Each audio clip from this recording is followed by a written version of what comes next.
Silahkan dibuka. Terima kasih Bu Ira. Assalamualaikum warahmatullahi wabarakatuh Ustadz dan ibu-ibu semua yang hadir. Alhamdulillah kama wa'aluhu lakal hamdu wa syukur. Kita semua bisa hadir di kajian minggu ini. Insya Allah dan karena karunia-Nya lah kita bisa hadir ya Ustadz. Sehat semua, Ustadz keluarga, kami juga semua.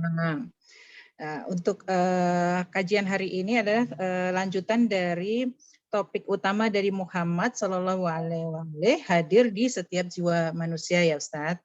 Minggu lalu kita membahas tentang asal dan hakikat jiwa manusia, fitrahnya ya Ustadz ya. Dan sekarang kita akan melanjutkan kajian tersebut menguak kehadiran Ahmad dan Muhammad di dalam jiwa. Insya Allah semua yang hadir ini kita siapkan hati, pikiran kita khusyuk untuk menyimak sehingga makrifat kita tentang Rasulullah yang sebenar-benarnya mengetahui tentang Allah itu bisa kita dapati. Untuk itu Ustadz, saya persilahkan Ustadz untuk melanjutkan kajiannya. Assalamualaikum warahmatullahi wabarakatuh. Waalaikumsalam warahmatullahi wabarakatuh. Baik, terima kasih banyak Bu. Sebelum saya lanjutkan, kepada hostnya minta dibuka share screen-nya. Atau saya dijadikan co-host. Udah Ustadz. Ya udah. Baik. Ya. Bismillahirrahmanirrahim. Assalamualaikum warahmatullahi wabarakatuh. Alhamdulillahirabbil alamin. Alladzi khalaqas samawati wal arda fi sittati ayyam. Tsumma stawa ila samai fasawwahunna sab'a samawat wa huwa bikulli syai'in alim. Asyhadu an la ilaha illallah wahdahu la syarikalah wa asyhadu anna Muhammadan abduhu wa rasuluh. Allahumma salli ala habibina wa syafi'ina wa maulana Abil Qasimil Mustafa Muhammad. Allahumma salli ala Muhammad wa ali Muhammad. Allahumma salli ala Muhammad wa ali Muhammad. Allahumma salli ala Muhammad wa ali Muhammad wa adil faraja sakhil makhraja wa ala alihi wa sahbihi wa man tabi'ahum bi ihsan ila yaumiddin amma ba'd. Bapak Ibu yang sama dimuliakan Allah SWT, wabil khusus moderator kita Ibu Ayu Bastari dan host kita Ibu Ira Roste. Pertama-tama mari kita panjatkan puji dan syukur kehadirat Allah Subhanahu wa taala karena semata-mata karena kasih dan sayangnya lah, semata-mata karena karunia-Nya lah sehingga kita bisa bersua di tempat ini, bahkan hadir di dunia ini, memiliki segala sesuatu yang menyebabkan kita disebut manusia adalah semata-mata karena kasih dan sayang Allah Subhanahu wa taala. Jemaah sekalian, pada pertemuan kita hari ini kita lanjutkan pembahasan kita yang lalu masih berkenaan dengan Nabi Muhammad atau Ahmad di dalam jiwa kita. Sebetulnya untuk memahami ini bisa disederhanakan dengan mengatakan bahwa setiap manusia oleh Allah diberikan fitrah. Dan fitrah seluruh manusia itu sama. Tetapi kemudian tidak semua manusia bisa menumbuh kembangkan, mengaktualkan fitrahnya sesempurna yang dilakukan oleh Nabi Muhammad Sallallahu Alaihi Wasallam. Beliau telah mengaktualkan secara sempurna seluruh potensi, seluruh sifat-sifat bawaan ilahi yang ada pada fitrahnya. Sehingga seandainya fitrah kita juga teraktualisasikan, terejawantahkan, tumbuh suburkan secara sempurna, maka tentu kita akan menjadi Muhammad juga. Dengan demikian bisa dikatakan bahwa pada setiap jiwa kita sebetulnya adalah ada Ahmad, ada Muhammad di sana. Cuma saja jemaah sekalian kita telanjur masuk dalam suatu wilayah dunia yang begitu tertutup oleh tirai-tirai yang menyebabkan kita tidak bisa menerima cahaya, yang menyebabkan jiwa kita, fitrah kita bisa tumbuh dengan sempurna. Dan karenanya kita butuh Muhammad bin Abdullah Sallallahu Alaihi Wasallam yang menjadi pandu, yang menjadi patron pola kita di dalam menumbuh suburkan jiwa kita tersebut. Maka kita tidak akan mungkin ma'rifat kepada Allah SWT kalau kita tidak ma'rifat kepada Muhammad. Dan ma'rifat kepada Muhammad Sallallahu Alaihi Wasallam, Muhammad bin Abdullah yang pada jiwanya adalah Ahmad, maka kita juga tidak akan mungkin bermakrifat kepada jiwa kita masing-masing. Jadi makrifat kepada Muhammad sebetulnya adalah makrifat kepada jiwa-jiwa kita masing-masing. Itulah sebabnya pada pertemuan yang lalu kita mengutip ayat yang berbunyi wa fi anfusikum afala tubsirun. Sebetulnya kata-kata dan di dalam diri kalian kenapa tidak memperhatikan bahwa ternyata di dalam diri kita itu di sana ada Ahmad. Sayang seribu sayang, jarang di antara kita yang memperhatikan jiwanya. Nah, jemaah sekalian, mari kita masuk ke screen untuk melihat materi yang telah kita persiapkan buat sore hari ini.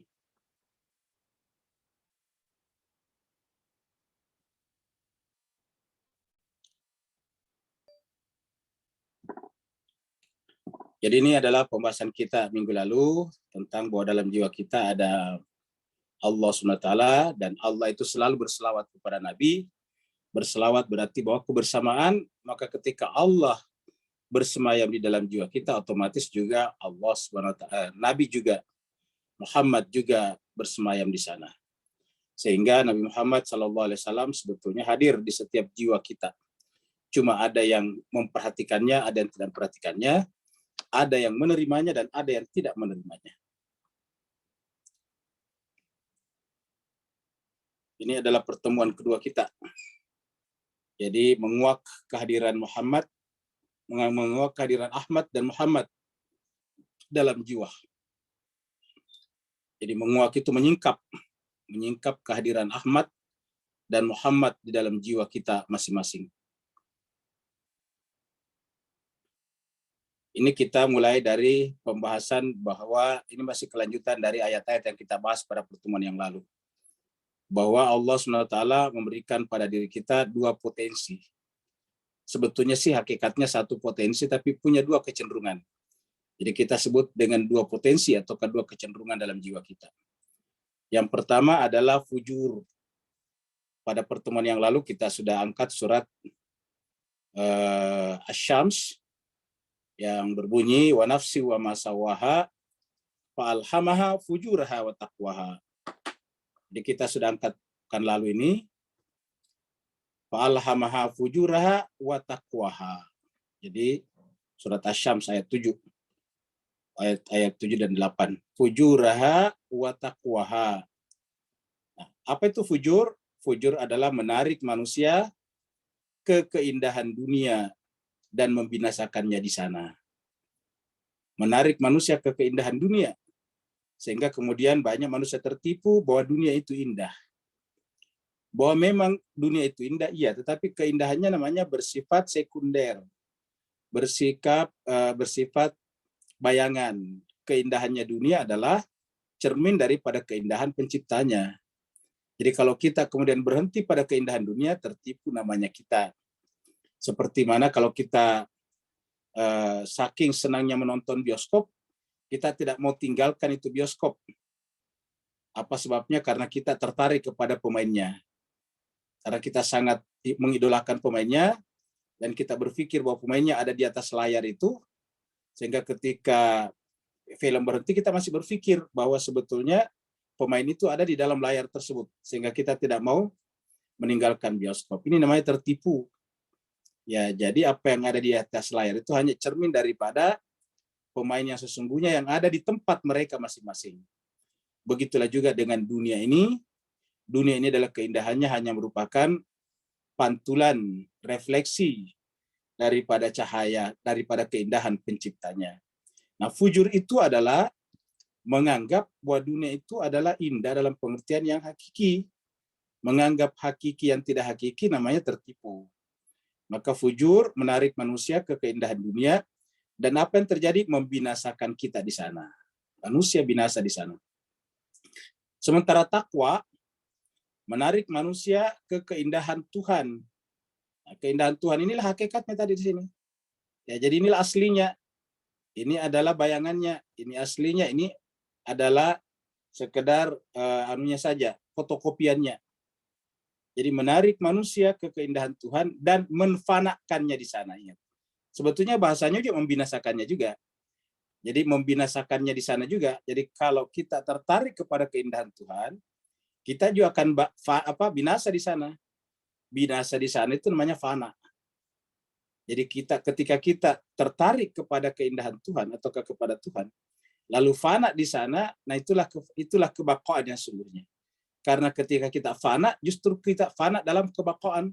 Karena Tuhan itu kan baqa, kekal. Ketika kita fana dalam kekekalan, ya berarti kita kekal. Tapi kalau kita fana di dalam kefanaan, ya berarti kita akan hilang. Binasa kita di sana, hilang. Hanya menjadi bagian daripada tanah dan bumi saja. Ini jemaah sekalian serbagi akan terus-menerus berhadapan-hadapan ini. Ya. Jadi selalu berhadapan-hadapan ini. Ini versus terus-menerus. Jadi inilah pergulatan di antara kita manusia. Ini nanti diwakili oleh hawa nafsu, ini nanti diwakili oleh akal sehat. Ini adalah akal, ini adalah jahal. Jadi jahalnya kita di sini, akalnya kita di sini. Nah, jiwa kita manusia sama, pasti akan senang dengan amalan, perbuatan, kata-kata yang keluar dari sini. Sebaliknya, sangat tidak senang dengan kata-kata yang keluar dari sini. Bahkan orang yang fujur sendiri tidak senang dengan fujurnya. Pencuri tidak senang dengan pencurian. Pencuri tidak mau dicuri barangnya. Pemarah tidak mau dimarahi. Selalu begitu. Jadi, jiwa kita di sini nantinya, kalau kita tarik keluar jiwa kita di sini, akan memuji siapa saja yang mengamalkan ataukah menumbuh suburkan takwanya dan mencelah, mengutuk orang yang menumbuh suburkan fujurnya. Jadi ini adalah jiwa kita manusia. Ya. Jiwa kita manusia nanti semua sifat-sifat, semua tindakan, semua aksi yang keluar dari sini pasti diterima. Seperti ini. Ya, tidak ada manusia manapun, ini sifatnya universal. Misalnya orang baik kepada orang lain pasti senang. Ya. Kita menolong orang lain pasti senang. Kita selalu berkata yang baik-baik pasti semua orang senang. Bukan hanya satu orang tapi jiwa manusia. Ini universal. Bukan jiwa A, jiwa B, jiwa C tapi seluruhnya. Kemudian sebaliknya siapa saja melakukan ini, jiwa manusia manapun pasti juga tidak senang, menentang. Ya. Jadi siapapun yang melakukan ini pasti akan menentangnya. Seperti kita katakan tadi, pencuri pun, maling pun akan marah apabila dia dimaling. Kalau ada teman malingnya mencuri barangnya, dia akan marah juga kepada teman malingnya. Apa sebabnya? Karena jiwa manusia universal, sama, dan tidak senang dengan apa yang teraktualisasi dari sini, dan akan senang apa yang teraktualisasi dari sini. Apa yang terwujud dari sini, senang. Apa yang terwujud dari sini pasti ditolak. Nah, jemaah sekalian berbahagia, maka kita lihat di dalam Al-Quran dan merupakan cermin dari jiwa manusia. Manusia itu matriknya cuma dua. Perbuatan yang muncul dari sini dan perbuatan yang muncul dari sini. Tidak ada in between, tidak ada di antara keduanya. Cuma perbuatan muncul dari sini, perbuatan muncul dari sini. Perbuatan dari sini nantinya siapapun juga pasti terpuji orangnya. Kalau ada orang yang mengaktualkan, memunculkan sifat-sifat dari sini semuanya, pasti dia menjadi terpuji. Terpuji itu bahasa Arabnya Ahmad. Sebaliknya siapa yang melakukan perbuatan-perbuatan dari sini, kalau semua perbuatannya muncul dari sini, pasti dia paling terkutuk. Bahasa Arabnya terkutuk adalah al-an. Jadi satu Ahmad, satu al-an. Satu terkutuk, satu terpuji. Mari kita lihat matriks ini. Bapak Ibu sekalian, mohon maaf agak tulisannya agak kecil karena agak ramai. Mudah-mudahan bisa terbaca. Ini adalah dua sifat jiwa tadi. Jadi jiwa kita tadi ada sifat positifnya, ada sifat negatifnya. Ya. Ini 9 ini hanya sebagian saja yang saya angkatkan. Ini semua terminologinya dari Al-Quran. Ini semuanya kita ambil dari Al-Quran. Selalu tadi berhadapan-hadapan, selalu adalah berhadapan-hadapan. Ya. Jadi selalu ini berhadapan dengan ini. Jadi kalau kita bikinkan pasti selalu VS di sini. Ya. Selalu versus di sini. Selalu ini berhadapan dengan ini. Ya. Nah, coba Bapak sekalian lihat. Yang pertama sekali dan mendasar adalah hak atau al-haq. Lawannya adalah batil. Dalam Al-Quran itu selalu disebutkan seperti ini. Di sini adalah sidq. Ini yang benar, positif, sifat positif. Sidq. Nanti negatifnya adalah kadib, dusta. Dalam Al-Quran banyak sekali kata-kata bimakan yaktibun atau kayu kadibun. Kemudian di sini adalah khair, baik. Di sini nanti lawannya adalah syar, ya, buruk. Selalu seperti ini dalam Al-Quran. Wa may ya'mal mithqala dzarratin khair yara. Wa may ya'mal mithqala dzarratin syarr yara. Jadi ini syar, buruk. Kemudian di sini ada hasanah, mujur. Di sini adalah sayiat, sial, malang. Jadi hasanah. Allah mengatakan ma asabaka min hasanatin famin Allah wa ma asabaka min sayiatin famin nafsik. Jadi kemalangan, kesialan itu dari diri kita sendiri. Jadi mujur dan sial. Sayiat negatifnya, hasanat positifnya. Kemudian di sini dibawa bir. Ini positifnya bir, sifat-sifat bir, albir. Lawannya adalah al-itsm, ism, keji. Terkadang diartikan dengan dosa. Saya artikan ism dengan keji. Karena kalau dosa, ada kata lain dalam Al-Quran namanya dzanbun. Rabbana ighfir lana dzunub. Dzunub itu bentuk jamak dari dzanbun. Jadi ini adalah bir, kita artikan dengan perbuatan luhur. Lawannya itsmun. Maka dalam Al-Quran dikatakan ta'awanu alal birri wa taqwa wala ta'awanu alal itsmi. Jadi lawannya di sini itsmi. Bir, lawannya itsm. Kemudian ma'ruf, mulia. Lawannya mungkar, tercelah. Amar ma'ruf, nahi mungkar. Itu selalu berhadapan-hadapan. Kemudian ada kata maslahah, guna, berguna. Mafsadah, rusak, merusak. Jadi ada kata maslah, ada mafsadah. Wa idza qila lahum la tufsidu fil ardi qalu innama nahnu muslihun. Tapi Allah mengatakan ala innahum humul mufsiduna walakin la yashurun. Jadi maslahat berhadapan-hadapan dengan mafsadat. Maslahah perbuatan yang mengandung manfaat bagi banyak orang, sedangkan mafsadat adalah perbuatan yang menimbulkan kerusakan bagi pelaku dan banyak orang di sekitarnya, bahkan termasuk kepada lingkungan hidup. Dalam Al-Quran dikatakan zaharal fasadu fil barri wal bahri. Jadi zaharal fasad, kerusakan. Kemudian yang terakhir, sebetulnya sih banyak, tapi kita batasi 9 saja. Ini adalah tohar, lawannya rijes. Jadi ini adalah suci, lawannya adalah kotor. Ini bisa kita temukan di dalam surat 33.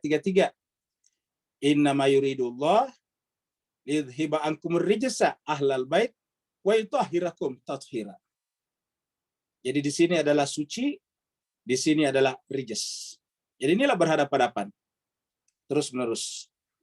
Bedanya kita adalah lebih banyak mengaktualkan sebelah sininya daripada sebelah sininya. Itulah sebabnya kalau kita banyak mengaktualkan ini sifat-sifat ini daripada ininya, akan mengundang kutukan. Ya, jadi kalau kita lihat dari atas ini, siapa yang paling sempurna melakukan ini? Jadi siapa yang paling sempurna mengejawantakan, mengaktualkan, mengekcualkan, melaksanakan, menumbuh suburkan sifat-sifat positifnya atau potensi positifnya, maka pasti paling sempurna kebaikannya. Ini kan kebaikan. Paling sempurna sifat positifnya. Ketika ini saja dan ini dicoret, tidak ada sama sekali di sini, tidak ada tercela, tidak ada dan sebagainya, maka disebutlah dia Ahmad. Ini tulisannya Ahmad. Inilah yang orang yang paling terpuji. Jadi kalau dicoret semuanya di sini, seperti diwakili pada kata terakhir ayat nomor 9 ini, innama yuridullah liyudhiba ankum rijsa, berarti ke atas itu hilang. Wa yutahhirakum, berarti yang di atas semuanya ada, tathira, maka disebutlah dengan Ahmad, yang paling terpuji. Ya. Tentu kita tidak menjadi Ahmad. Ahmad ini adalah superlatif. Ahmad ini adalah isim tafdil namanya. Ketika di sini ada, tetapi di sini juga ada, berarti kan berkurang, tidak maksimum, tidak optimal, tidak sempurna. Mungkin ini 80%, di sini 20%, begitu. Makanya Allah mengatakan la talbisul haqqa bil batil. Sedapat mungkin kebatilan ini jangan sampai masuk ke sini. Jangan sampai pakaian kebenaranmu dimasuki kebatilan. La talbisul haqqa bil batil. Sebaliknya, kalau kita aktualkan ini, ya, kalau kita aktualkan di sini, baru kita coret di sini, kita coret ini, yang terjadi adalah seperti ini. Yang paling sempurna juga, tapi sempurna buruknya, negatifnya. Jadi dicoret semuanya di sini, hampir tidak ada kebaikannya, maka dia paling sempurna, keburukannya namanya al-an. Kalau di sini Ahmad, di sini al-an. Orang yang paling terkutuk. Sampai Allah dan malaikat dan seluruh manusia juga mengutuknya, kan ada dalam Al-Quran. Allah, malaikatahu, wan nasi ajma'in. Allah, malaikat dan manusia seluruhnya mengutuknya. Apabila ada di sini. Makanya jemaah sekalian, di dalam sejarah, nabi-nabi selalu berhadapan ini. Nabi mewakili ini, musuhnya mewakili. Sini Ibrahim, di sini Namrud. Jadi Namrud adalah sempurna di sini, Nabi Ibrahim sempurna di sini.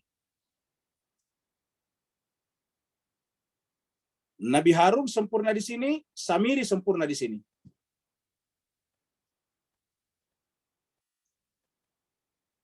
Nabi Musa sempurna di sini, Fir'aun sempurna di sini.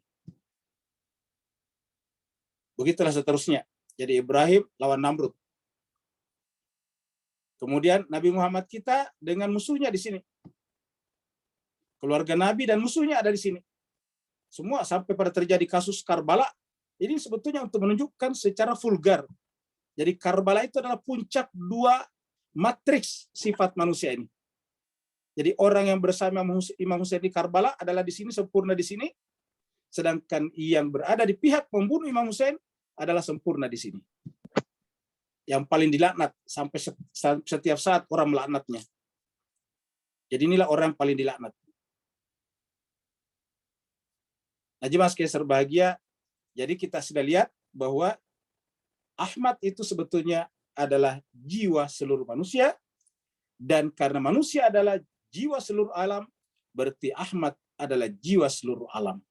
Sayang seribu sayang, kita tidak berhasil menjadi Ahmad yang sesungguhnya, karena kita masih sangat sedikit menghidupkan ini, dan banyakkan menghidupkan yang ini. Harusnya kan ini yang kita matikan, ini yang kita hidupkan.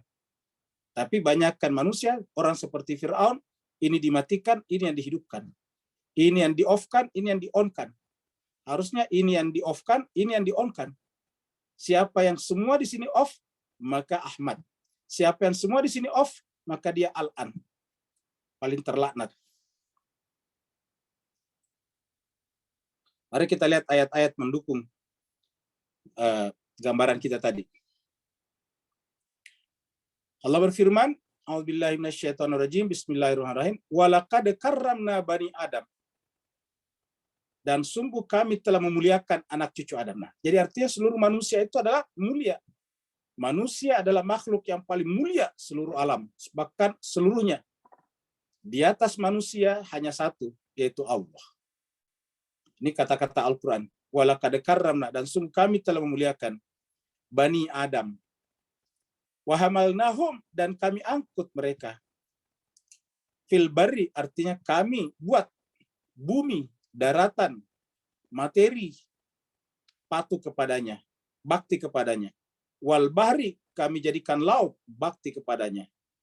Warazaqnahu minat thayyibat, semua kami tumbuhkan adalah untuk mengabdi kepada manusia. Razaqnahu minat thayyibat, kami tumbuhkan tumbuh-tumbuhan, kami hidupkan hewan-hewan, kami isi bumi dengan udara, kami letakkan bumi di dalam tatanan alam semesta yang paling stabil, adalah dalam rangka Bani Adam. Jadi dalam rangka manusia, Bani Adam. Ingat kata-kata ini, karramna, kami telah memuliakan. Wafaddalnahum ala kathirin, dan kami muliakan, utamakan. Faddalna ini adalah kami utamakan. Kami utamakan, kami muliakan ala kathirin, terhadap seluruh makhluk-makhluk yang lain. Mimman, daripada khalaqna, semua makhluk yang kami ciptakan dengan semulia-mulianya. dengan semulia-mulianya. Faddalnahum tafdila. Kalau kita potong faddalnahum tafdila. Kami muliakan dengan semulia-mulianya. Kami utamakan dengan seutama-utamanya. Kami tinggikan derajatnya dengan derajat yang setinggi-tingginya. Siapa? Bani Adam. Jadi Bani Adam atau manusia adalah makhluk yang paling mulia, tetapi karena manusia bertingkat-tingkat, maka tingkatan yang paling di bawah adalah Al-An, tingkatan yang paling di atas adalah Ahmad. Jadi manusia bertingkat-tingkat. Yang paling di bawah tingkatannya, paling rendah, dia adalah Al-An, sedangkan yang paling di atas tingkatannya, dia adalah Ahmad. Ahmad inilah nanti yang kemudian ketika mendapatkan tubuhnya, menemukan jasadnya, pada tahun 571 Masehi, maka diberi nama dengan Muhammad. Jadi Muhammad adalah Ahmad yang sempurna. Muhammad adalah Ahmad itu sendiri. Kalau kita ini belum Ahmad yang sesungguhnya. Banyak perbuatan-perbuatan terkutuk yang kita lakukan.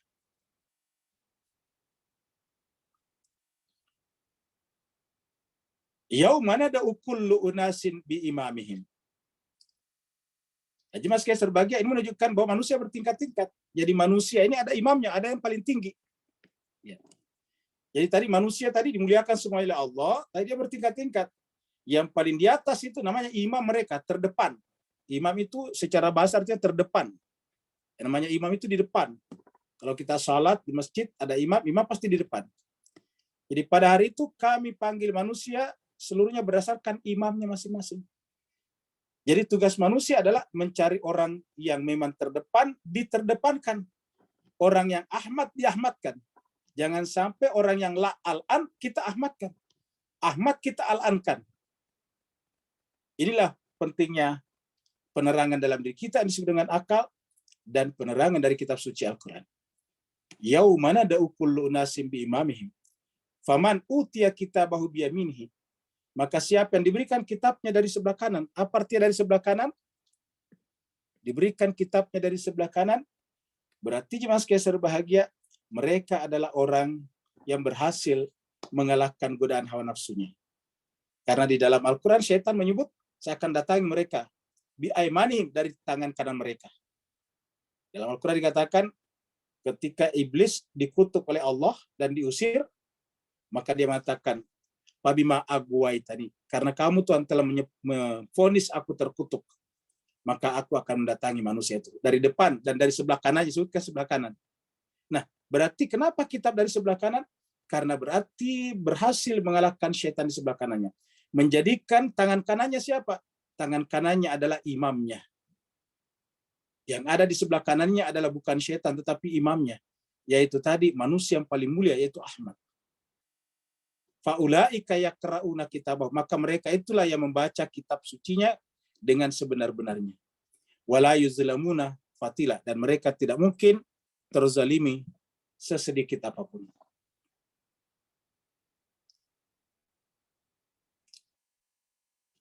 Wa man kana, masih sambungannya tadi Al-Isra 71, sekarang 72.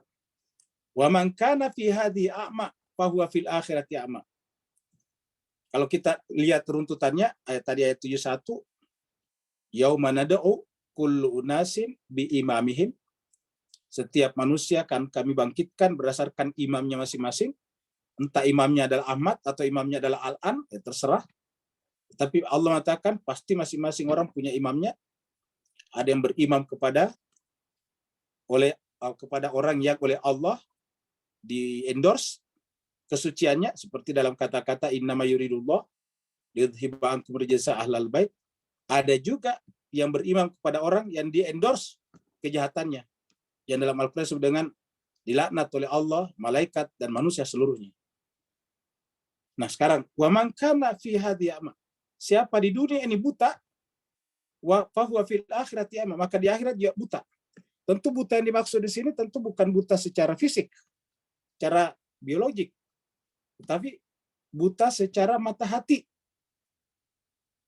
Dimaksud buta apa? Tadi tidak mengenal imam yang benar. Tidak mengenal Ahmad yang benar. Jadi siapa yang tidak mengenal Ahmad yang benar, berarti dia adalah Al-An. Itulah buta yang sesungguhnya. Maka siapa di dunia ini buta, tidak mengenal manusia Ahmad, maka di akhirat tidak akan mungkin mendapatkan syafaat dari Ahmad. Siapa di dunia ini justru berimam kepada manusia laknat, maka di akhirat tidak mungkin mendapatkan syafaat dari manusia Ahmad. Maka fahuwa fil akhirati a'ma wa adallu sabil. Karena dia telah menempuh jalan yang paling sesat.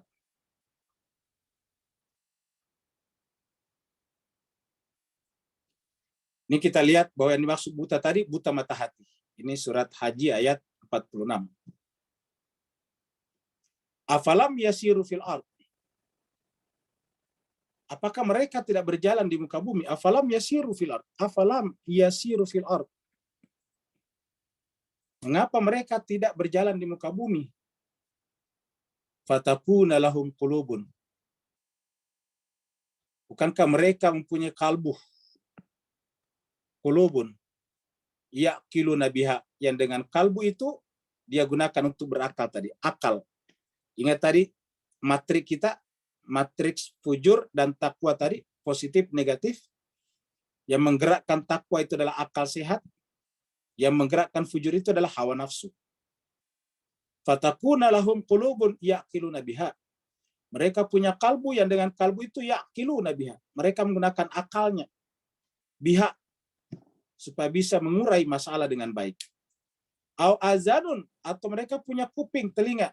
Yasma'una biha. Minimal mereka mendengarkan ceramah seperti ini. Au azanun yasma'una biha. Atau kuping yang dengan kuping itu mereka mendengarkan.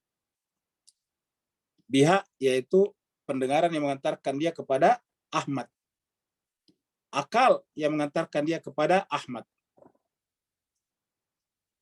Fa innaha la ta'mal absar.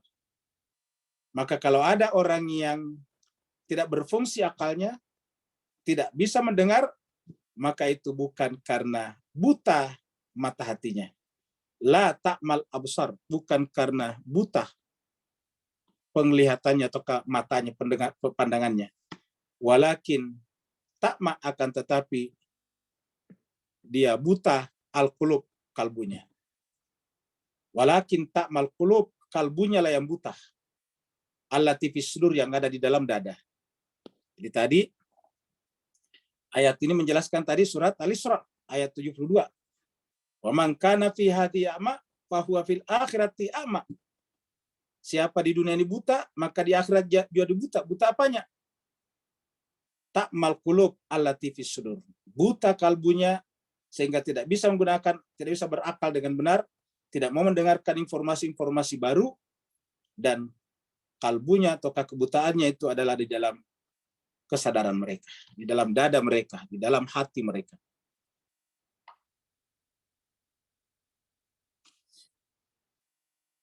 Summa kasat qulubuhum. Setelah mereka tadi buta mata hatinya, tidak menggunakan akalnya dengan benar, kasat qulubuhum. Kalbu mereka menjadi mengeras. Summa kasat qulubuhum. Maka kemudian qulubukum, kemudian kalbu kalian menjadi kasat, mengeras. Kasat satu asal kata di kita bahasa Indonesia kusut. Summa kasat qulubukum. Kemudian hati kalian menjadi mengeras. Kapan? Tadi apabila hati buta.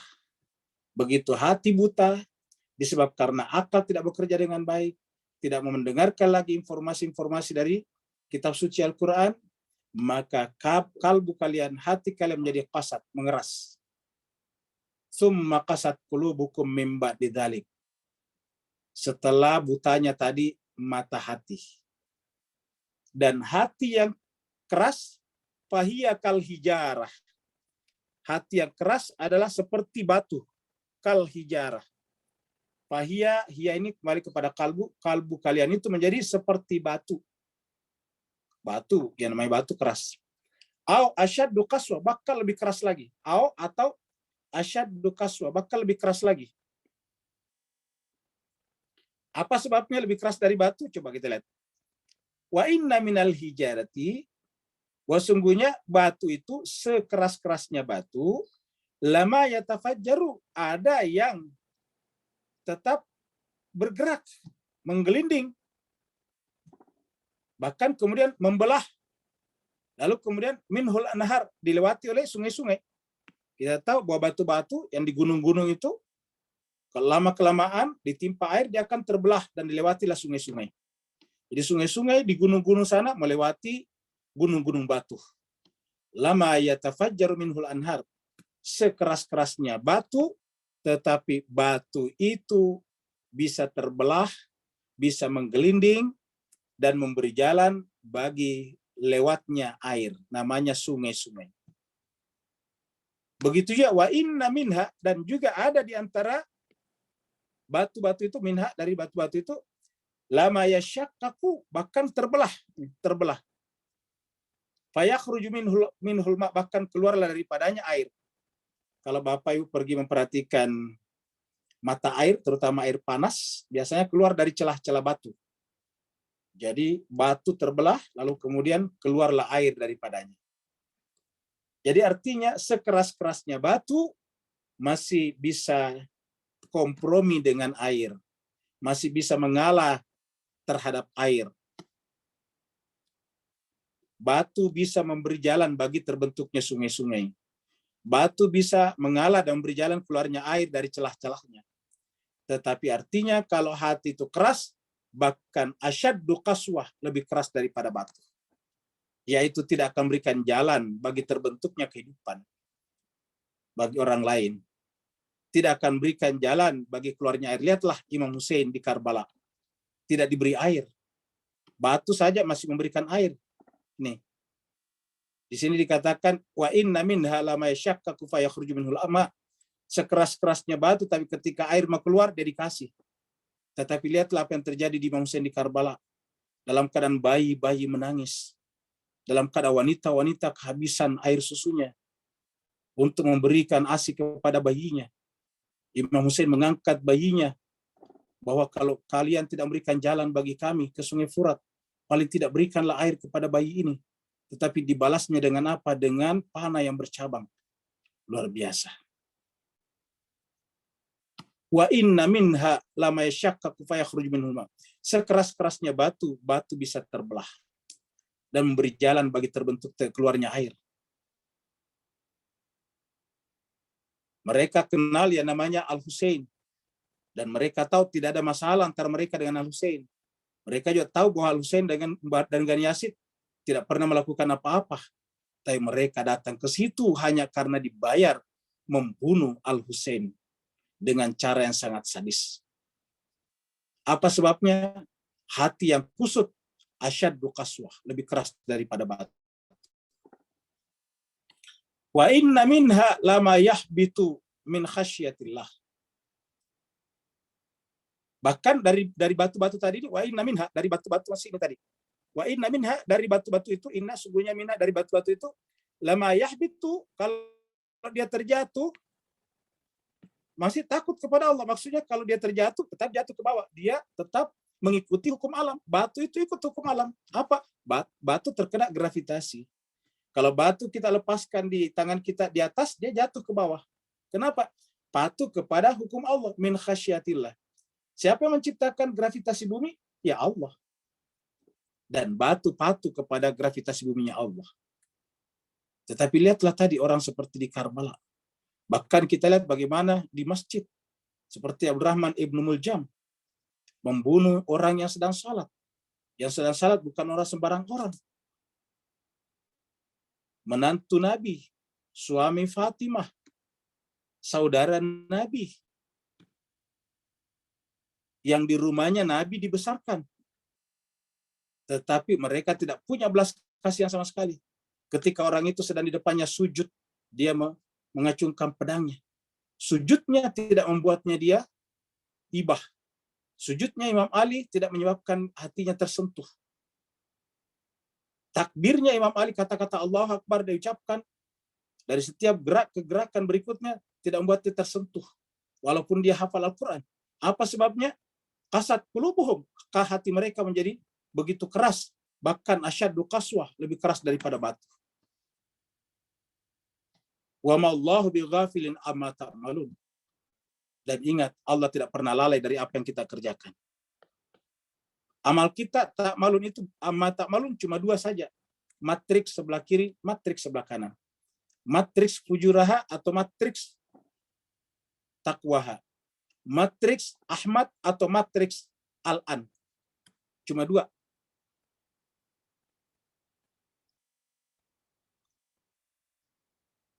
Allah berfirman, afatasma'una an yu'minu lakum wa qad kana fariqum minha yasma'una kalam Allahi thumma yuharrifunahu min ba'di ma aqaluhu wa hum ya'lamun. Terhadap orang yang hatinya mengeras seperti tadi, Allah bertanya, afatatma'una, apakah kau masih berharap an yu'minu lakum, bahwa mereka akan beriman kepada kalian. Siapa kalian di sini adalah nabi dan keluarganya yang suci. Afatatma'una ay yu'minu bi lakum, apakah kalian masih berharap mereka akan beriman kepada kalian? Wa qad kana fariqum minhum, padahal sudah menjadi kenyataan bahwa sebagian satu golongan minhum dari kalangan mereka yasma'una kalam Allah, mendengarkan kalam-kalam Allah, mendengarkan ayat-ayat Allah, firman-firman Allah, bahkan menghafalnya, seperti Abdurrahman Ibnu Muljam, membaca Al-Quran, menghafalnya. Kalau orang hafal Quran pasti setiap hari harus membacanya, karena kalau tidak setiap hari mengulanginya akan lupa, hilang ingatannya. Mereka bukan hanya mendengar, tapi membaca, menghafal, yasma'una kalam Allah. Tetapi apa yang terjadi? Summa yuharrifunahu. Tetapi karena mereka, kemudian mereka yuharrifunahu, mentahrifnya. Mimba'di, setelah mereka menerimanya dengan akal pikirannya. Kenapa kira-kira mereka merubahnya? Karena lepas dari pasangan Al-Quran. Begitu orang hafal Quran, tetapi lepas daripada pasangan Al-Quran, pasti adalah yuharrifunahu, pasti akan mengubahnya. Karena lepas dari pasangan Al-Quran sendiri adalah kebatilan. Ingat tadi pasangannya hak dan batil. Begitu lepas daripada al-haq, dia jatuh kepada kebatilan. Walaupun yang bersangkutan hafal Al-Quran, baca Al-Quran setiap hari. Summa yuharrifuna, mereka akan mengubahnya. Kata mengubah di sini sadar atau tidak sadar? Karena begitu dia menolak pasangan Al-Quran, berarti dia sudah lepas. Begitu lepas dari pasangan Al-Quran, sama dengan layang-layang putus talinya. Sama dengan pesawat yang putus hubungannya dengan ATC. Begitu pesawat terputus hubungannya dengan ATC, pasti pesawat itu akan jatuh pada akhirnya. Kenapa? Karena dia tersesat. Dia tidak tahu posisinya di mana, ketinggiannya berapa, dia tidak ngerti lagi. Begitulah juga dengan pesawat masih bagus, mesin masih bagus, tapi satu saja signal yang menghubungkannya dengan ATC putus, maka hilang segala-galanya. Layangannya besar, pemilik layangan juga besar, tapi begitu talinya putus, hilang kontrol. Begitu juga dengan orang itu. Orang itu rajin sholat, rajin ibadah, hafal Quran, tetapi apabila putus hubungannya dengan pasangan Al-Quran, maka summa yuharrifunahu min ba'di ma aqaluhu, maka mereka akan mengubahnya setelah mengetahui bahwa Al-Quran yang sungguhnya pasti selalu akaluhu, masuk akal. Ini akaluhu itu sejalan dengan akal mereka. Wahum ya'lamun, dan mereka tahu bahwa yang mereka bunuh itu adalah Imam Hussein. Mereka tahu bahwa Imam Hussein ini adalah orang paling dekat dengan Nabi. Bukan hanya dekat secara biologis, tapi dekat secara spiritual. Wahum ya'lamun, mereka mengetahuinya.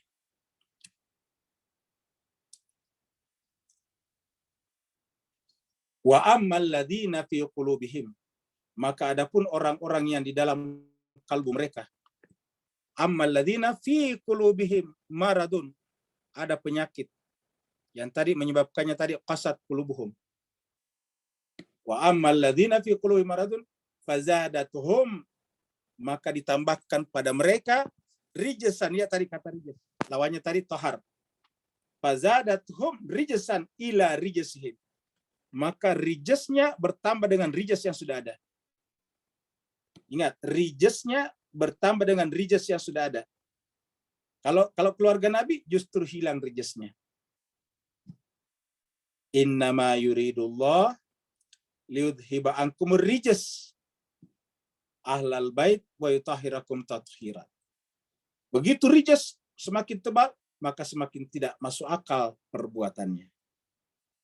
Karena Allah mengatakan wa yaj'alur rijsa 'alal ladzina la yaqilun. Allah akan memberikan rijas kepada mereka yang tidak berjalan sesuai dengan akal sehatnya. Maka Allah mengatakan fazadatuhum rijsan ila rijsihim.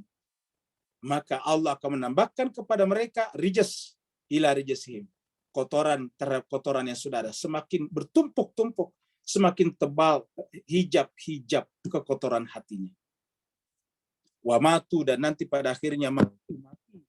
Wahum kafirun, dalam keadaan tertutup sama sekali hatinya. Kafirun kita artikan tertutup. Apa yang menutupnya? Kotoran-kotoran yang dia buat sendiri. Di mana kotoran itu? Fi qulubihim. Kenapa kotoran itu disimpan? Karena maradun. Hatinya sakit. Yang menyebabkan tadi qasat qulubuhum. Hati mereka menjadi kusut. Sehingga lebih kusut, awasyaddu qaswah. Lebih kusut daripada batu. Lebih keras daripada batu. Wa minan nasi may yaqulu amanna billahi wa bil yaumil akhir. Ya Allah firman, dan di antara manusia man yaqulu, ada yang berkata, wa minan nasi, di antara manusia may yaqulu, ada yang berkata, yaqulu, amanna, kami telah beriman. Wa minan nasi may yaqulu amanna, dan di antara manusia ada yang berkata kami telah beriman. Ingat, mengaku beriman. Kepada siapa? Kepada Allah. Kami beriman kepada Allah. Wa bil yaumil akhir, kepada hari akhirat. Bil yaumil akhir. Tetapi Allah membuat pernyataan di ayat ini, wa mahum, mereka tidak bimu'minin, beriman. Jadi betapa banyak orang yang mengaku beriman tetapi tidak beriman, kata ayat ini. Wa minan nasi, di antara manusia, may yaqulu, ada yang mengaku, yaqulu sih mengaku, berkata, amanna billah, kami telah beriman kepada Allah, wa bil yaumil akhir, dan kepada hari akhir. Tapi apa kata Allah? Wa ma hum bimumin, padahal mereka tidak beriman. Coba, ini Allah, kata Allah. Dari mana kita tahu? Lihat tadi perbuatannya. Mengaku beriman, hafal Al-Quran, tetapi orang salat dibacok dari belakang. Cucu Nabi di Karbala mereka bunuh, seperti lebih keji daripada membunuh seekor serigala. Dalam Islam diajarkan kepada kita hanya boleh membunuh hewan-hewan yang bermanfaat bagi kehidupan kita. Hewan-hewan yang lain tidak boleh dibunuh sama sekali. Tapi ini manusia, mereka bunuh rame-rame. Dan yang dibunuh rame-rame bukan sembarang orang. Dalam Islam pencuri saya tidak bisa dibunuh seperti itu. Harus ditangkap, diadili secara fair, secara adil. Tapi ini tidak ada pengadilan. Imam Hussein tidak diadili. Mereka hanya tiba-tiba dikirim pasukan puluhan ribu orang. Di sana bersama dengan orang tua, anak-anak, wanita-wanita. Apakah tidak cukup itu bukti bahwa mereka melakukan itu adalah Al-An yang paling terlaknat? Dan yang dibunuh adalah Ahmad yang paling terpuji. Wa minan nasi may yaqulu amanna billahi wa bil yaumil akhir wa ma hum bimu'minin. Mereka tidak beriman, kata Allah. Apa sebabnya? Fi qulubihim maradun. Karena di dalam hati mereka ada penyakit. Fi qulubihim maradun. Ini ada penyakit. Fi qulubihim maradun. Kalau tadi fazadathum rijsan ila rijsihim. Sekarang fazadahumullahu marada. Penyakitnya semakin ditambah oleh Allah. Penyakit mereka itu ditambah oleh Allah. Di mana tadi penyakitnya? Yaitu buta di dalam hatinya. Fazadahumullahu marada. Sehingga apa yang terjadi? Walahum adzabun alim. Bagi mereka azab yang paling pedih. Bima kanu yaksibun. Disebabkan karena mereka yaksibun, berdusta. Ingat tadi matriks kita? Kadzib lawannya sidq. Allah mengatakan, wahai orang beriman, bergabunglah dengan orang-orang yang sidq. Ya ayyuhalladzina amanu taqullaha wa kunu ma'as shadiqin. Jangan wa kunu ma'al kadzibin sini. Fi qulubihim maradun fazadahumullahu marada. Di dalam hati mereka ada penyakit, dan penyakit itu semakin bertambah. Sehingga Allah berikan kepadanya azab yang pedih. Bukan karena Allah menghukumnya, tapi karena yang bersangkutan sendiri menghukum dirinya bima kanu yaksibun, karena dia berdusta tentang kebenaran.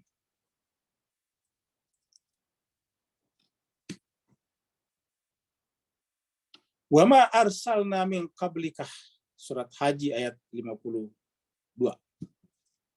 Wa ma arsalna, dan tiadalah kami mengutus, min qablika, sebelum kamu Muhammad, min rasulin, dari rasul-rasul, wala nabiin, dan juga nabi-nabi. Ma arsalna min qablika min rasulin wala nabiin illa, kecuali idza tamanna, apabila dia berharap untuk melakukan sesuatu, alqa syaitanu fi omniyatihi, syaitan juga datang kepadanya. Alqa asyaitan, ini syaitan juga datang kepada nabi-nabi tersebut di dalam menunggangi kehendak-kehendak sang nabi. Tetapi karena nabi tadi adalah orang yang sudah memahami hakikat-hakikat, fayansyahullahu, maka kemudian Allah membentenginya. Jadi kemudian jejak-jejak syaitan itu tidak bisa kita temukan pada kalbu nabi. Syaitan tidak bisa menjangkau kalbu nabi. Kenapa? Yansahullah, Allah memeliharanya. Kata di sini yansahul, menghapusnya, kita artikan Allah memeliharanya. Yansahullah, Allah memelihara, Allah menolakkan. Apa sebabnya? Karena sang nabi sendiri tidak pernah bersandar kepada dirinya, tidak pernah bersandar apalagi kepada benda-benda. Nabi selalu bersandar kepada Allah, maka Allah yansahu, Allah menolakkan kekuatan syaitan itu. Itulah sebabnya kita semua dianjurkan, wala tamutunna illa wa antum muslimun, atau fatawakkal 'ala Allah, innallaha yuhibbul mutawakkilin, atau di tempat lain dikatakan falyatawakkalil mutawakkilun. Kita harus bertawakal kepada Allah, jangan pada kemampuan diri kita. Fayansahullahu ma yulqiya syaitan. Jadi yang syaitan masuk itu tertolak, sehingga jiwanya Muhammad adalah jiwa Ahmad. Jadi Muhammad bin Abdullah jiwanya adalah Ahmad. Jadi jiwanya sama dengan namanya. Kalau kita, jiwa kita tidak sama dengan nama kita. Muhammad sama dengan jiwanya Ahmad, badannya, tubuhnya juga diberi nama Ahmad, Muhammad. Jadi benar, jadi Muhammad itu adalah orang yang jiwanya adalah Ahmad. Summa yuhkimullahu ayatihi. Sehingga kemudian ayat, siapa yang maksud ayat di sini? Yaitu kitab suci yang hidup. Allah menguatkan, yuhkimullah, Allah meneguhkan posisi Muhammad, posisi pasangan Al-Quran sebagai ayat Allah. Jadi orang ini selalu menjadi ayat Allah, orang suci maksudnya. Selalu menjadi ayat Allah. Siapa? Allah. Summa yuhkimullahu ayati. Tindakan mereka, perbuatan mereka, sikap pasrah mereka adalah merupakan ayat-ayat Allah. Wallahu alimun hakim, dan Allah adalah alimun hakim, maha bijaksana.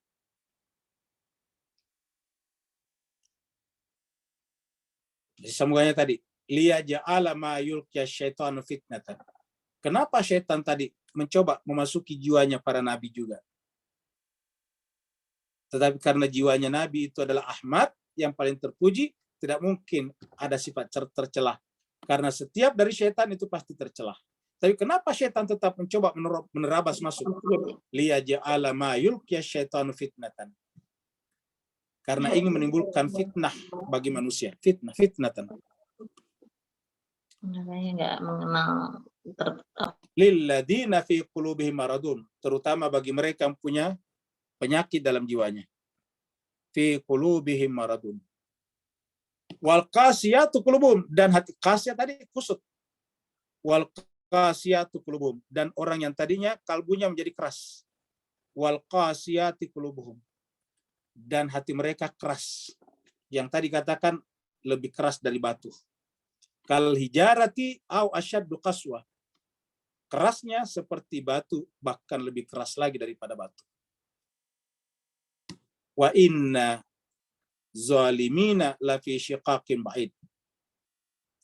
Sungguhnya orang-orang zalim itu lafi syiqaqin ba'id. Benar-benar berada di dalam pertentangan yang jauh terhadap siapa? Terhadap jiwa Ahmad. Jadi Kalau jiwanya dia Al-An, pasti menentang Ahmad. Semakin tebal jiwa Al-Annya, maka semakin amarahnya kepada jiwa Ahmad semakin besar. Puncaknya kita lihat pada kasus Karbala. Kasus Karbala adalah perseteruan versus antara jiwa Ahmad dengan jiwa Al-An. Makanya kemudian jemaah sekalian berbahagia, Allah melaknat orang-orang seperti itu. Kenapa? Memang jiwanya adalah mengundang laknat dari Allah, malaikat, dan seluruh manusia yang mau melaknat.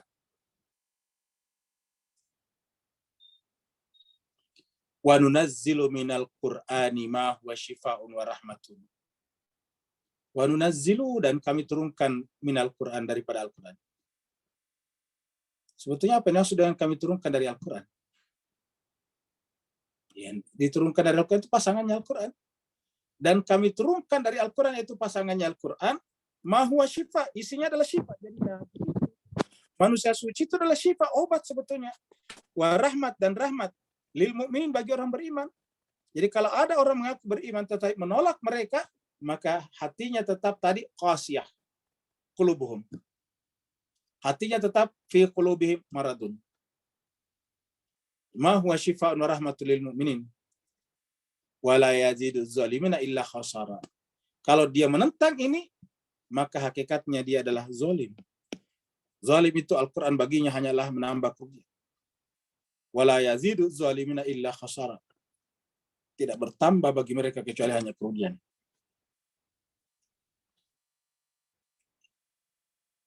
Itulah sebabnya menjelaskan tadi surat Al-Isra ayat berapa tadi? Ini mengatakan bahwa yang disebut tadi dengan syifa itu adalah Al-Qur'an, dan dengan cara menghidupkan jiwa kita yang juga adalah Ahmad itu. Ya ayyuhan nasu, wahai seluruh manusia. Qad ja'atkum, telah datang kepada kalian. Mau'izatun, pelajaran. Telah datang kepada kalian pelajaran.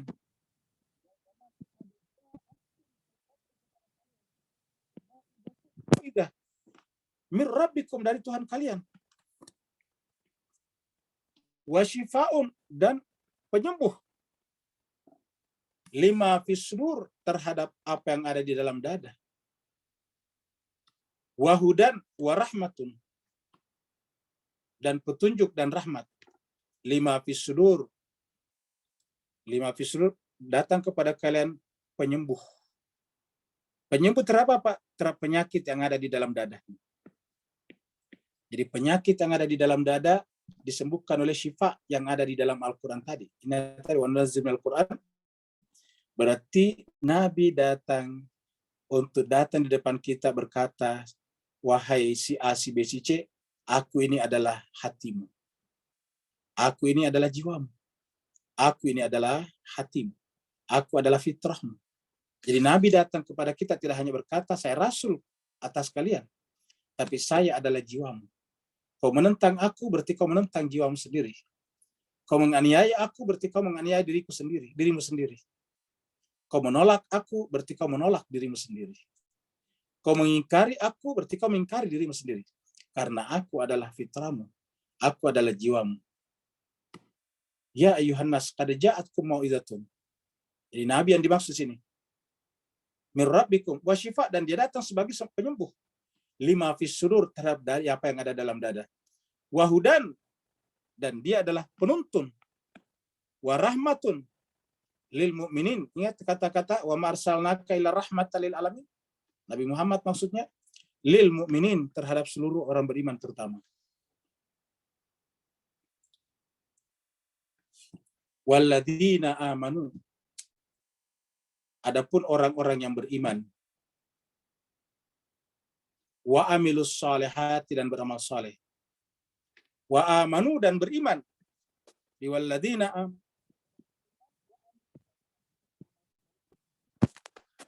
wa amanu bima nuzzila ala Muhammadin, dan beriman terhadap apa yang kami turunkan kepada Muhammad. Wa amanu bima nuzzila ala Muhammadin, dan beriman terhadap apa yang telah diturunkan kepada Muhammad. Apa yang diturunkan kepada Muhammad? Al-Quran. Beriman kepada Muhammad artinya menghadirkan Muhammad pada diri kita kembali. Karena kan Al-Quran. Yang namanya pelajari Al-Quran kan menghadirkan Al-Quran pada diri kita. Dan Al-Quran itu diturunkan kepada Muhammad. Berarti Muhammad adalah Al-Quran. Dan berarti masukkan Al-Quran pada diri kita, berarti menghadirkan kembali Muhammad pada diri kita. Ya memang aslinya adalah Ahmad. Walladzina amanu wa amilus salihati wa amanu bima nuzzila ala Muhammadin wa huwal haq. Itulah al-haq tadi. Lihat tadi matriks kita. Wa huwal haqqu min rabbihim. Dan dia Muhammad itu, Al-Quran yang ada pada diri Muhammad itu adalah al-haq dari Tuhan mereka yang datang untuk menyembuhkan hati kita, melepaskan ketercengkeraman jiwa kita, fitrah kita lebih keras daripada batu. Kaffara anhum sayi'atihim. Dengan hadirnya Muhammad pada diri kita, bukan hanya hadirnya kebenaran, tetapi juga kaffara anhum sayi'atihim. Maka potensi-potensi keburukan tadi, sayi'at, menjadi tertutup. Ini terhapus. Tertutup, tertolak. Ingat tadi sayi'at lawannya hasanat. Wa aslaha balahu, dan kemudian Allah perbaiki. Ingat tadi kata aslaha lawannya mafsadat. Wa aslaha balahu, sehingga menjadi baiklah urusan mereka, keadaan mereka. Jadi kita lihat dari ayat ini Bapak Ibu sekalian bahwa menghadirkan Muhammad dalam diri kita sebetulnya adalah sesuatu yang mutlak. Karena memang hakikat jiwa kita adalah Ahmad. Cuma karena kita sudah terlalu jauh melenceng, sudah terlalu keras dan sebagainya, maka kemudian kita butuh Muhammad yang bukan saja namanya Muhammad, tetapi jiwanya memang adalah juga aktualisasi sempurna daripada Ahmad. Kaffara anhum sayi'atihim wa aslaha balahum.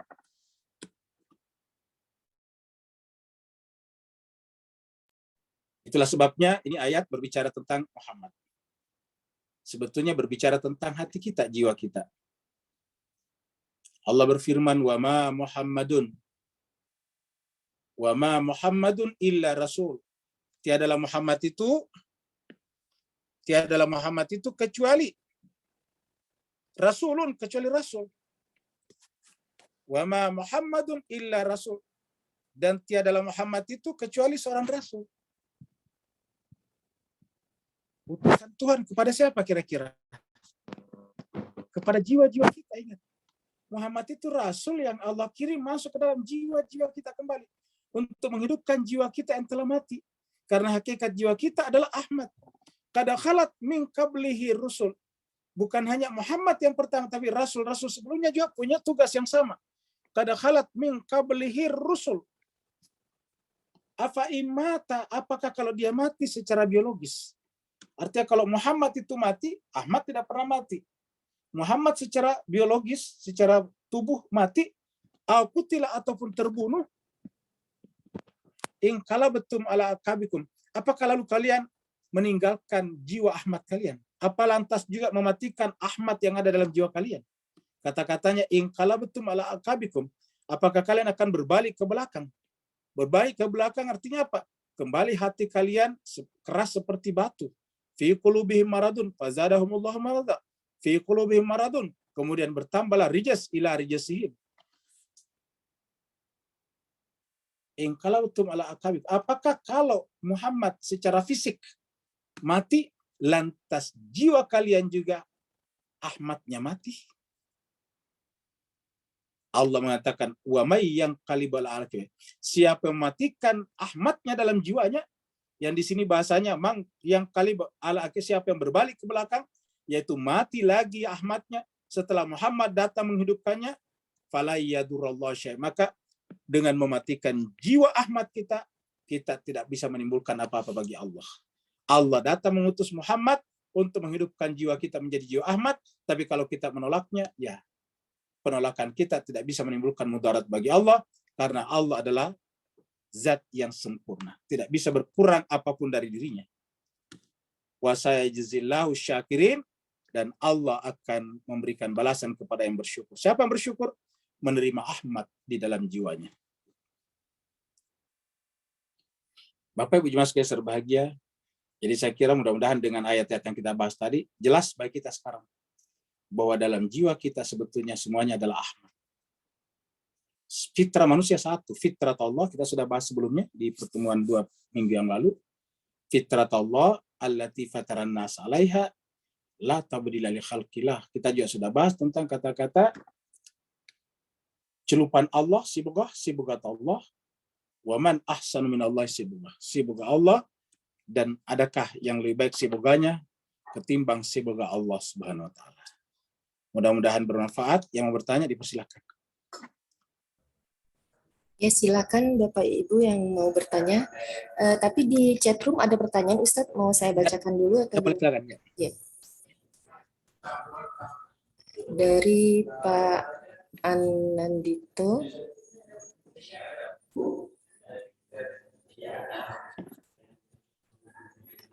Ya, Pak Anandito, izin bertanya Ustadz. Tadi ada ayat yang menjelaskan hati yang lebih keras dari batu.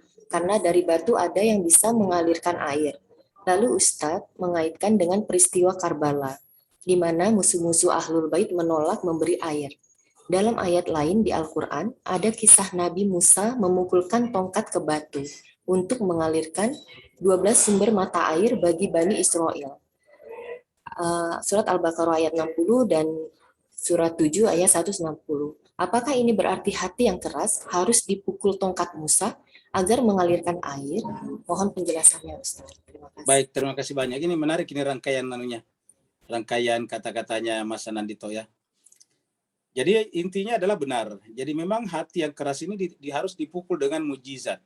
Ingat, Al-Quran adalah mujizat yang mengandung seluruh mujizat sebelumnya. Jadi tongkatnya Nabi Musa sekarang telah menjelma menjadi kitab suci Al-Quran. Tangannya Nabi Isa yang menyebabkan orang mati bisa hidup, sekarang ada dalam Al-Quran.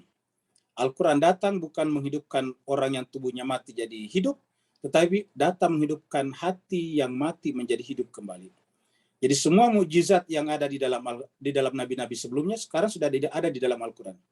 Mujizat Nabi Nuh adalah menyelamatkan orang dari banjir. Al-Quran datang menyelamatkan orang dari banjir kesesatan. Sama-sama namanya Safinah. Safinah itu adalah bahtera. Jadi Al-Quran adalah menawarkan kepada kita bahtera keselamatan, Safinatun Najah. Sebagaimana Nabi Nuh juga menawarkan kepada kaumnya Safinatun Najah. Semua mujizat yang ada pada nabi-nabi sebelumnya sekarang ada pada Al-Quran. Dengan demikian kesimpulan Mas Anandito tadi benar, yaitu bahwa hati yang keras harus dipukul dengan tongkat mujizat. Dan tongkat mujizat itu sekarang adalah kitab suci Al-Quran. Tidak ada lagi yang lain. Berikutnya. Salam Ustadz, mau tanya. Waalaikumsalam warahmatullahi wabarakatuh ya Bu Haria. Iya Ustadz, tadi penjelasan metrik itu Ustadz, maksudnya antara kiri dan kanan, kan itu fitrah manusia tadi ya, fitratullah itu, bahwa jiwa manusia itu adalah jiwa Ahmad tadi itu ya Ustadz ya? Iya. Dalam ayat An-Nisa, ayat 1 itu, bahwa manusia itu diciptakan dari jiwa yang satu, apakah itu maksudnya Ustadz? Jiwa yang satu itu apakah jiwa yang sama semua fitrahnya itu Ustadz? Apa begitu maksudnya? Mohon penjelasannya. Dan yang kedua, karena sudah ada Ahmad sebagai potensi gitu dalam jiwa manusia, akan ada hadis Rasulullah datang untuk menyempurnakan akhlak. Apa artinya untuk menyempurnakan jiwa Ahmad itu gitu Ustadz? Makasih Ustadz. Baik, terima kasih banyak. Saya bersyukur ini karena ternyata sudah ditangkap semua tadi. Yang disampaikan tadi Mas Anandito sudah seperti yang kita inginkan, yang disampaikan Ibu Haria juga sudah seperti itu. Jadi yang pertama, ketika Allah mengatakan bahwa Allah menciptakan kalian dari jiwa yang satu, jiwa yang sama, maksudnya semua sama. Semuanya kita adalah jiwa Ahmad sebetulnya, karena manusia tadi adalah satu. Ya ayuhan nasu taqu rabbakumul ladzi khalaqakum walladzina min qablikum. Apa? Bertakwalah kepada Tuhan kalian yang telah menciptakan kalian min nafsi wahidatin. Dari nafs yang satu, min nafsi wahidatin. Baru kemudian wa khalaqa minha zaujaha. Jadi dari nafs yang satu. Jadi semuanya sama, yaitu jiwanya.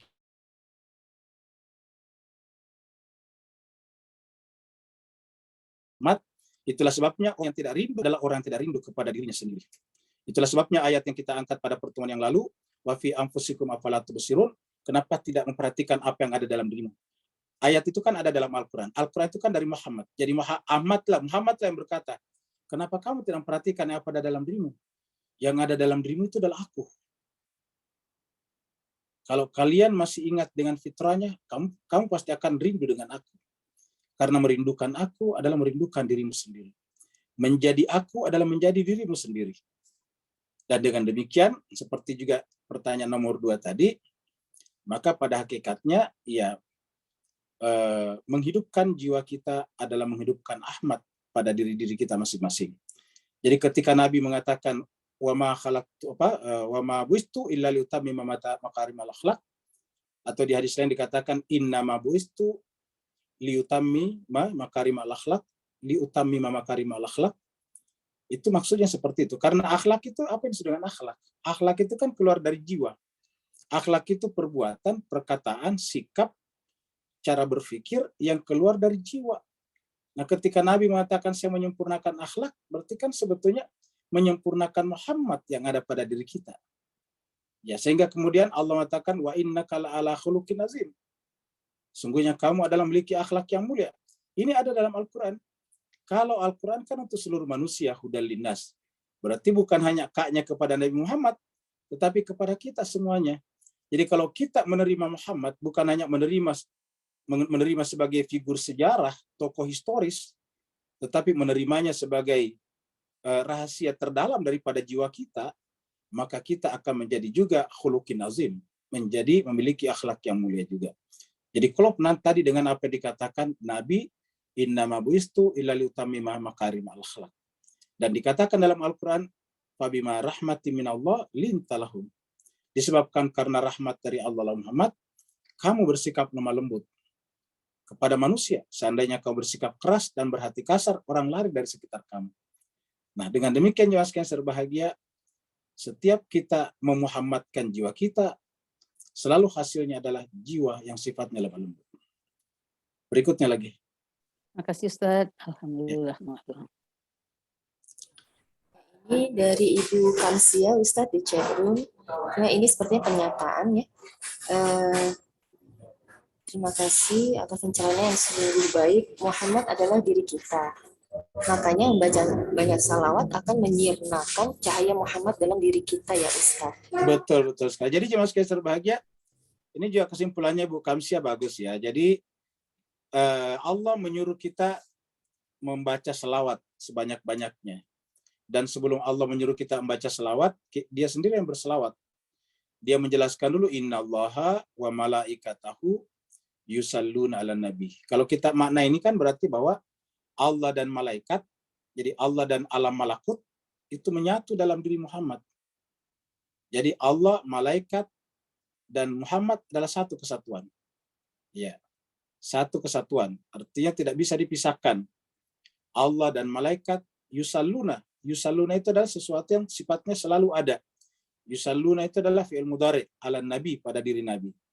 Baru kemudian ya ayyuhalladzina amanu sallu alaihi wa sallimu taslima. Baru kemudian wahai orang beriman, berselawatlah kepada Nabi. Nah, kalau kita berselawat kepada Nabi kan hakikatnya sebetulnya berselawat kepada Allah juga. Kenapa? Karena Allah ada di sana. Atau kalau kita berselawat kepada Nabi, seharusnya artinya kita menyatu dengan Allah juga. Kan kalau kita berselawat dengan Nabi kan berarti menyatu dengan Nabi. Sedangkan dalam diri Nabi tadi kan menyatu Allah dan malaikat juga. Dengan demikian kalau kita berselawat kepada Nabi, berarti kita menjadi menyatu dengan 4 unsur. Kita, saya kita, aku kita, dengan Muhammad, dengan Allah dan malaikat. Nah, itu yang disebut dengan sirna kitanya. Akunya kita hilang, yang adalah akunya Allah. Karena aku Muhammad dan aku malaikat melebur pada aku Allah. Dan begitu juga ketika kita berselawat kepada Nabi, berarti kita meleburkan aku kita kepada Nabi, sementara Nabi meleburkan akunya kepada Allah, jadi hakikatnya kita meleburkan aku kita kepada Allah. Kita fana kepada Allah harus melalui Nabi. Tidak boleh fana kepada Allah tanpa melalui Nabi. Itulah makna selawat. Nah, dengan demikian pada saat kita berselawat kepada Nabi, hakikatnya adalah kita mensirnakan sifat-sifat zulmani kita, sifat-sifat buruk kita. Dan kemudian kita melebur ke dalam sifat-sifat rahmaninya Allah Subhanahu wa taala. Namanya nafs rahmani. Kita masuk ke sana, kita melebur bersamanya sehingga kita menjadi tidak ada. Jadi oleh sebab itulah semakin kita banyak berselawat, harusnya mempercepat proses kefanaan kita. Memproses kefanaan kita sebagai aku subjektif menyebabkan kita menjadi muncul wujud dalam aku objektif. Aku subjektif sirna, maka yang muncul adalah aku objektif. Wujud maujud sirna, maka yang adalah wujud yang sesungguhnya. Wujud yang relatif, wujud mungkin sirna, maka yang tersisa adalah wujud wajib. Seperti itu. Ada lagi? Ya, Masya Allah, Ustaz. Saya baru ini ya, apa, ingat, saya baru paham gitu arti, ada salah satu puisi yang Muhammadkan aku atau Muhammadkan saya gitu, dari itu saya baru baru ini gitu, sekarang baru baru paham, baru nangkep, oh iya ternyata memang, tadinya saya membaca puisi yang Muhammadkan aku itu, oh apa ya Muhammadkan aku gitu. Pas Ustadz memberikan penjabaran seperti ini baru baru paham gitu, oh ya sedalam itu gitu ya, Masya Allah. Ibu-ibu sama bapak-bapak, apa masih ada pertanyaan? Assalamualaikum warahmatullahi wabarakatuh. Waalaikumsalam warahmatullahi wabarakatuh. Ustaz, Ana mohon kemaafan. Ana ingin keizinan bergabung dengan pengajian Ustaz. Nama Ana Syafi'i Saleh dari Singapura, Ustaz. Ana ingin mendapatkan kepastian dari Ustaz. Apa yang dibicarakan oleh Ustaz tadi, rasanya memang benar apa yang disebutkan dalam doa-doa Asyura. Allahumma ja'al mahyaya mahya Muhammad wa mamati mamata Muhammad. Gimana Ustaz? Syukran. Terima kasih banyak. Pertama-tama selamat datang dan selamat bergabung dengan kita di Majelis Khadijah ini, Bapak Syafi'i Saleh dari Singapura. Insyaallah kehadiran Bapak di tempat kita akan memberkahi majelis kita. Syukran. Jadi saya kira jemaah sekalian berbahagia memang seperti itu sebetulnya. Jadi doa-doa dalam doa-doa Asyura atau doa-doa yang terkait dengan keluarga Nabi adalah sebetulnya agar kita menjadi seperti mereka. Ini contoh doa yang paling bagus tadi. Allahumma ja'al mahyaya mahya Muhammadin wa ali Muhammad wa mamati mamata Muhammadin wa ali Muhammad. Allahumma ya Allah, ij'al mahyaya, jadikanlah hidupku mahya Muhammadin wa ali Muhammad, seperti hidupnya. Berarti menjadikan jiwaku seperti jiwa hidupnya Muhammad dan keluarga Muhammad. Wa mamati, dan nanti matikan aku seperti matinya Muhammad dan keluarga Muhammad. Wafatnya Muhammad dan keluarga Muhammad. Ada doa lagi Pak berkenaan dengan keluarga Nabi juga, dikatakan Allahumma adkhilna fi kulli khairin adkhalta fihi Muhammadan wa ala Muhammad. Wa akhrijna min kulli su'in akhrajta minhu Muhammadan wa ala Muhammad. Itu sama-sama tadi. Terkait tadi dengan pembahasan matriks kita. Allahumma ya Allah, adkhilna, masukkanlah kami. Fi kulli khairin, ke dalam setiap kebaikan. Adkhalta fihi Muhammadan wa ala Muhammad. Yang kamu juga masukkan ke dalamnya Muhammad dan keluarga Muhammad. Wa akhrijna min kulli su'in, dan keluarkanlah kami dari setiap keburukan yang kamu keluarkan juga Muhammad dan keluarga Muhammad daripadanya. Jadi selalu patokannya begitu, Pak. Ya. Syukran Ustaz. Syukran, jazakallahu khair. Ya. Afwan. Yang lain lagi? Silakan ibu-ibu, bapak-bapak, jika ada pertanyaan lagi.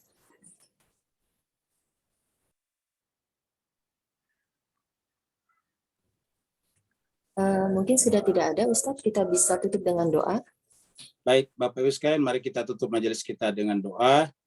Semoga Allah SWT senantiasa memberkahi jiwa kita. Bismillahirrahmanirrahim. Alhamdulillahirabbil alamin, hamdan syakirin, hamdan na'imin, hamdan yuafi ni'amahu wa yukafi mazidah. Ya Rabbana lakal hamdu kama yanbaghi li jalali wajhikal karim wa min sultanik. Allahumma salli ala Muhammadin wa ala ali Muhammad. Allahumma rabbana ighfir lana dhunubana wa israfana fi amrina wa thabbit aqdamana wa ansurna 'alal qaumil kafirin. Allahumma ya Allah, ya Tuhan kami terlalu banyak melakukan perbuatan yang melampaui batas atas diri kami. Kami telah melanggar hak-hak fitrah kami. Kami telah melanggar hak-hak jiwa kami, ya Allah.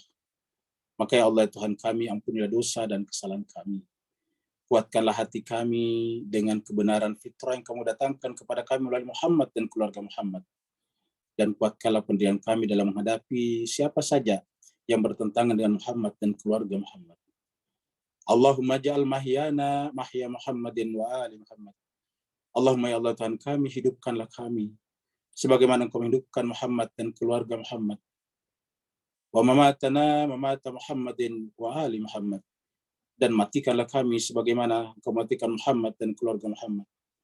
Allahumma rabbana adkhilna fi kulli khairin adkhalta Muhammadan wa ala Muhammad. Ya Allah, masukkanlah kami pada setiap kebaikan yang Kau masukkan Muhammad dan keluarga Muhammad juga ke dalam kebaikan itu. Wa akhrijna min kulli su'in akhrajta minhu Muhammadan wa ala Muhammad. Dan keluarkanlah kami dari setiap keburukan yang Engkau keluarkan Muhammad dan keluarga Muhammad juga dari keburukan itu. Allahumma inna nas'aluka ma sa'alaka ibadukas salihun wa na'udzubika ma sta'adza minhu ibadukal mukhlasun. Ya Allah, kami mohon kepadamu semua permohonan yang dimohon juga oleh hamba-hambamu yang soleh. Dan kami berlindung kepadamu yang juga seluruh hamba-hambamu yang mukhlas berlindung kepadanya. Allahumma ya Allah Tuhan kami, terimalah pertemuan kami pada petang hari ini. Berkahilah kami, berkahilah keluarga kami. Lapangkanlah dada-dada kami. Jadikanlah jiwa kami menjadi jiwa Ahmad yang teraktualisasi Allah Tuhan kami. Perkenalkanlah kepada kami, kepada Muhammad dan keluarga Muhammad dengan sesempurna-sempurnanya. Karena mengenal Muhammad dan keluarga Muhammad adalah mengenalmu ya Allah ya Tuhan kami. Kami tidak akan sanggup mengenalmu ya Allah tanpa mengenal mereka karena keterbatasan kami. Allahumma rabbana atina fid dunya hasanah wa fil akhirati hasanah wa qina adzabannar. Sallallahu ala sayyidina Muhammad. Subhana rabbika rabbil izzati amma yasifun wa salamun alal mursalin walhamdulillahi rabbil alamin. Walafu minkum. Assalamualaikum warahmatullahi wabarakatuh. Waalaikumsalam warahmatullahi wabarakatuh. Ustaz. Terima kasih Ustaz. Terima kasih semua.